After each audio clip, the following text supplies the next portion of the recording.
हैदराबाद में जुम्मा को होने वाली मूसलाधार बारिश की वजह से ट्रैफिक जैम और सड़कों पर पानी भर गया। आईटी कॉरिडोर, जीएचएमसी मुज़ाफ़ाती इलाके और बड़ी सड़कें मुतासिर हुई। अब तक 3 प्लेनों का रुख मोड़ दिया गया। हैदराबाद में खराब मौसम की वजह से ये रुख मोड़ा गया। कोलकाता, मुंबई और पुणे से आने वाली इंडिगो की प्लेनों को विजयवाड़ा की तरफ मोड़ दिया गया। रोजमर्रा की जिंदगी बशमूल नवरात्रि और बदकमा त्योहारों में कम टर्न आउट और रुकावटें देखने में आई। आईएमडी हैदराबाद ने 26 सितंबर और 27 सितंबर को ऑरेंज अलर्ट वार्निंग जारी की और तेलंगाना के तमाम हिस्सों में अलग थलग मकामात पर इंतहाई भारी बारिश की वार्निंग जारी की। आइए देखते हैं ये रिपोर्ट। ऐसे ही अहम और खास खबरों के लिए हमारे चैनल को लाइक करें, सब्सक्राइब करें, शेयर भी जरूर करें।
సార్ క్లియర్ అవుతుంది సార్.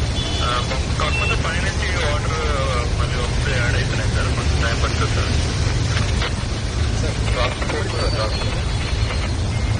ట్రాఫిక్ ఇచ్చింది సార్ కోర్టు సార్. అవుతున్నా సార్ వెంకటేశ్వర ఎక్కడ కావాలి సార్? Good morning sir. ఏ సార్ వెంకటగౌడ్ సార్ మారాపూర్ ఎక్కడ సార్?